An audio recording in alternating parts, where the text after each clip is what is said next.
आपको बता रहे हैं कि कसोल पुलिस पतंगबाजी की रोकथाम के लिए पूरी तरह से मुतहरिक हो गए हैं। पतंगबाज गिरफ्तारी के लिए हो जाएं तैयार।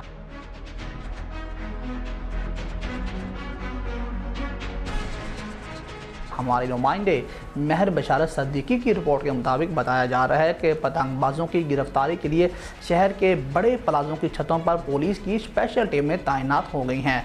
डीपीओ कसोल मोहम्मद ईशा खान ने भी पतंगबाजों के खिलाफ कमर कस ली है।